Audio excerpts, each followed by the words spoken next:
Tonton video ini sampai selesai agar Anda tidak gagal paham.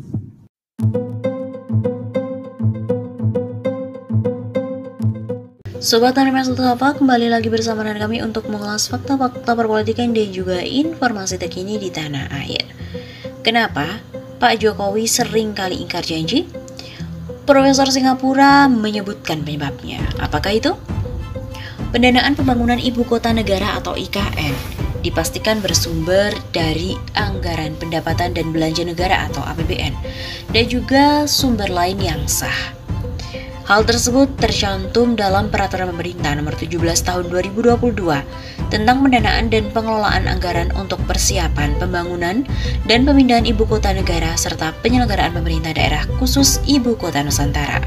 Presiden Jokowi menerbitkan Peraturan Pemerintah atau PP Nomor 17 Tahun 2022 tentang pendanaan dan pemindahan ibu kota negara (IKN) serta penyelenggaraan pemerintah daerah khusus IKN Nusantara.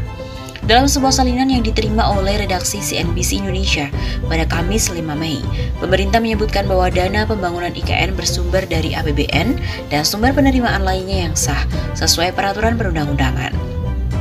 Dulu, pembangunan IKN dijanjikan tidak membebani APBN. Masuknya skema pendanaan APBN dalam pembangunan IKN ini membuat rencana pembiayaan berubah dari niatan semula. Soalnya, pada tahun 2019 Jokowi bahkan menjamin rencana pemindahan ibu kota tidak akan membebani uang negara. Saya sampaikan pada Menteri Keuangan bahwa agar tidak membebani APBN, akan kita cari skema khusus sehingga ibu kota jadi tapi APBN enggak terbebani. Ujar Jokowi sebagaimana tertulis dalam berita redaksi Kumparan pada Mei 6, 2019. Pernyataan senada kembali menguat pada awal tahun 2021 dalam pemberitaan tertanggal 9 Februari 2021. Kepala Bappenas Suharso Monoarfa memberikan sinyal kembali dilanjutkannya pembangunan IKN. Bila berjalan dengan sesuai rencana, kata Suharso, tahap awal pemindahan ibu kota bakal dimulai dari pembangunan sarana perumahan dan perkantoran. Terkait hal ini, dia memberikan sinyal bahwa pemerintah berencana memberikan mandat kepada swasta buat mengerjakan. Tujuannya tidak lain supaya tidak membebani APBN yang saat ini dimaksimalkan untuk penanganan COVID-19 dan juga pemulihan ekonomi nasional. Bappenas telah mencoba menghitung ini. Pertama, bagaimana tidak mengganggu APBN? Kita ingin memberikan kesempatan seluas-luasnya kepada swasta. Dengan demikian, ekonomi bergerak dan kesempatan kerja terbentuk, pungkas Suharso. Lalu kenapakah Jokowi sering ingkar janji? Profesor Zulfikar Amir, pakar sosiologi Nanyang Technological University dari Singapura, mengungkap kenapa Jokowi sering kali ingkar janji. Question: kenapa Pak Jokowi sering ingkar janji? Answer: ada gap yang gede antara asumsi yang dipakai ketika bikin rencana dengan realita ketika eksekusi. Kenapa gap ini terjadi? Bisa karena 1. Planning tanpa data atau evidence, 2. Kapasitas teknokratik yang lemah, 3. Koordinasi yang buruk, 4. Pertimbangan politik yang bias. Demikian ungkap Profesor Zulfikar Amir melalui akun Twitter pribadinya @socialtalker pada Kamis 5 Mei. Profesor Zulfikar Amir lalu menjelaskan, 1. Planning tanpa data. Program dan proyek pembangunan dibuat berdasarkan fantasi dan angan-angan yang ingin dicapai. Parameternya sekadar kelihatan fisik, ada wujud material dan bisa dipamer, bukan berdasarkan pertimbangan apakah bermanfaat dan realistis. Kedua, kapasitas teknokratik yang lemah. Perencanaan dilakukan dengan basis teoretik dan juga metodologis yang kurang solid. Angka-angka yang dipakai dalam menjustifikasi perencanaan dan anggaran tidak tervalidasi dengan baik, dan proyeksi yang dilakukan kurang memenuhi kaidah ilmiah yang teruji. Ketiga, koordinasi yang buruk. Kepakaran yang mumpuni tersedia tetapi sumber daya teknokratik ini tidak termobilisasi dengan baik. Terjadi tumpang tindih dan konflik antar kelompok teknokratik dalam lembaga pemerintah yang berujung pada perencanaan yang semrawut. Keempat, pertimbangan politik yang bias.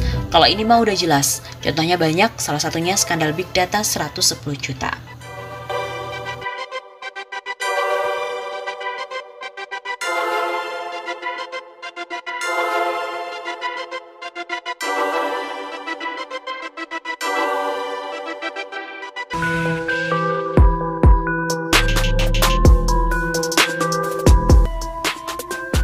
aktivis gugat Undang-Undang IKN ke MK, sebut pemindahan ibu kota ini bentuk tirani dari kekuasaan.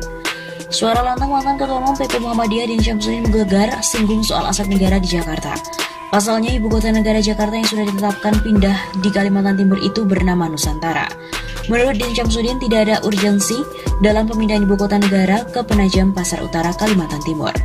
Segera kita gugat Undang-Undang Ibu Kota Negara itu ke Mahkamah Konstitusi, kata Din pada hari Kamis 20 Januari. Menurutnya, di masa COVID-19 di mana negara lebih berkewajiban memenuhi kebutuhan dasar, yakni kesehatan dan ekonomi rakyatnya, daripada memindahkan ibu kota negara baru. Dengan lilitan utang yang terus menggunung, keputusan memindahkan ibu kota adalah kebijakan yang tidak bijak.